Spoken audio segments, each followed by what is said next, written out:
दोस्तों आदाब नमस्कार। मैं अजहर शमीम और आप देख रहे हैं देश दुनिया। दोस्तों आज फिर एक बार चर्चा होगी वक्फ अमेंडमेंट बिल और उसके प्रभाव पर।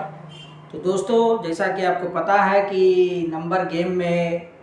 मजबूत होने की वजह से भारतीय जनता पार्टी कामयाब हो गई है और लोकसभा और राज्यसभा दोनों सदनों से अब वक्फ अमेंडमेंट बिल कामयाब हो गया है। और अब उम्मीद नाम से ये राष्ट्रपति का सिग्नेचर होते ही एक एक्ट बन जाएगा और इससे भारतीय जनता पार्टी और बीजेपी सरकारों को, चाहे वो किसी भी प्रदेश की सरकार हो, एक मजबूत हथियार उनके पास आ जाएगा और वो मुसलमानों की संपत्तियों पर जो वक्फ की प्रॉपर्टीज़ हैं उनको बड़ी आसानी से कब्ज़ा कर सकती हैं। और भारतीय जनता पार्टी और नरेंद्र मोदी जी को इस बात के लिए भी हम शुक्रिया अदा करना चाहेंगे कि उन्होंने इस वक्फ बिल के बहाने से जो तथाकथित सेकुलर पार्टियां थीं उनको नंगा कर दिया। वो एक्सपोज हो गई हैं, मुसलमानों की आंखें खुल गई, उनकी आंखों की पट्टी खुल गई। उनको पता चल गया कि इतने वर्षों से जिन नीतीश कुमार को, चिराग पासवान को, जीतन राम मांझी को, अजित पवार को, जयंत चौधरी को वो सेकुलर समझ रहे थे, अपना रहनुमा मान रहे थे और उनको भर भर थैली वोट दे रहे थे, अब जब उनका मसला आया, इतनी बड़ी उनकी एक वक्फ संपत्तियों का जब मामला आया, तो ये लोग कहाँ खड़े थे। इन लोगों ने किस तरीके से मुसलमानों की पीठ पर छुरा भोंकने का काम किया और भारतीय जनता पार्टी और आरएसएस के साथ खड़े हो गए।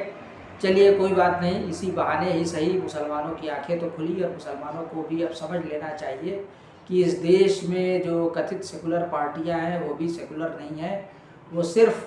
चुनाव जीतने के लिए और आपका वोट हथियाने के लिए, चूँकि उनको पता है कि भारतीय जनता पार्टी से आप खिलाफ रहते हैं, आप उसको वोट नहीं करते हैं, तो उन्होंने भारतीय जनता पार्टी की मानसिकता में और आरएसएस के समर्थक होने के बावजूद एक नए नाम से पार्टी बना ली और अपने आप को सेकुलरिज्म का चोला ओढ़ लिया और उस पर आपको बेवकूफ़ बनाते रहते हैं। टोपी आपकी पहनते हैं, आपको इफ्तार कराते हैं और टोपी पहन के फिर आपको टोपी पहना देते हैं। तो ये तो एक दूसरी बात हुई कि दूसरी बात ये है कि अब इसका क्या प्रभाव होगा। वो प्रभाव भी अब दिखना शुरू हो गया है कि किस तरीके से बिहार में एक के बाद एक मुस्लिम पदाधिकारी और मुस्लिम जो विधायक हैं वो पार्टी छोड़ रहे हैं। नीतीश कुमार की पार्टी से अब तक कई नेता बाहर आ चुके हैं। यही हाल आरएनडी का भी है और चिराग पासवान का भी है। और अभी चूँकि आंध्र प्रदेश में चुनाव नहीं है, इसलिए वहाँ अभी कोई खास प्रतिक्रिया नज़र नहीं आ रही है,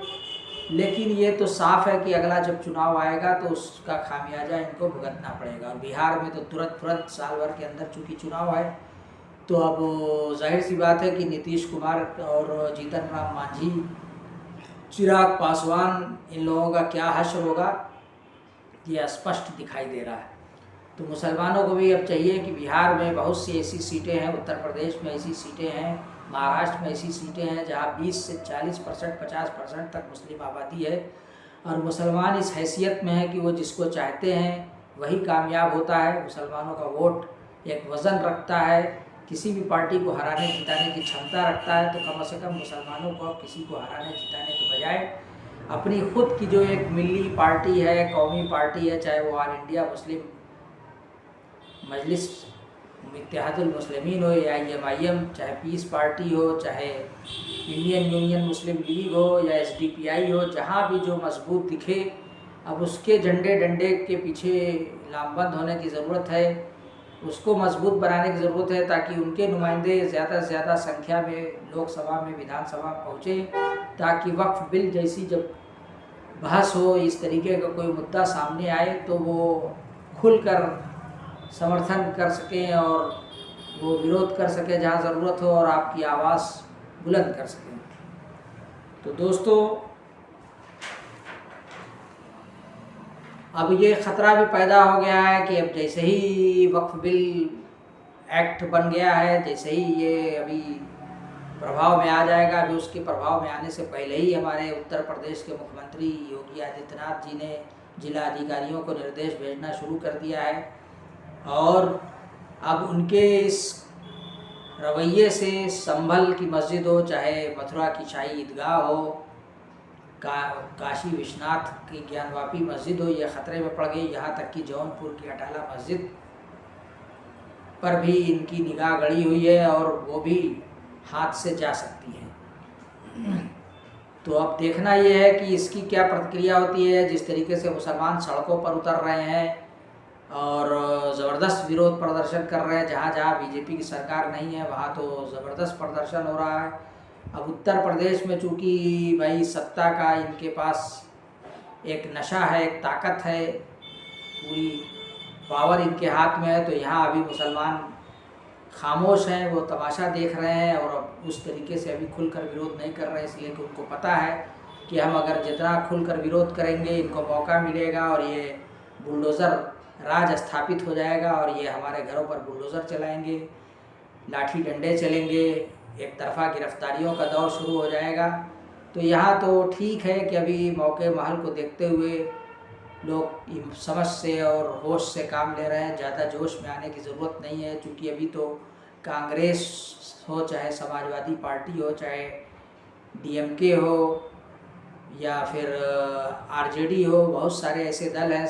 कि इन्होंने सुप्रीम कोर्ट का रुख किया है और जमीयत उलमा हिंद और जमात इस्लामी AIMIM भी सुप्रीम कोर्ट गई है। तो बहुत सारी याचिकाएं अब सुप्रीम कोर्ट पहुंच चुकी हैं। तो अभी तो सुप्रीम कोर्ट और कोर्ट का भी एक रास्ता खुला हुआ है, तो अभी हमें मजबूती से कोर्ट में भी इस मुद्दे को रखना चाहिए और अच्छे से अच्छा वकील लगाकर कोर्ट के ज़रिए ही इस बिल को निरस्त कराने की कोशिश हो तो वो ज़्यादा बेहतर होगा, और नहीं तो ये तो लड़ाई फ़िलहाल जारी रहेगी। दोस्तों, मैं अजहर शमीम और आप देख रहे हैं देश दुनिया। आपसे गुजारिश है कि आप भी इस पर अपने विचार साझा करें और इस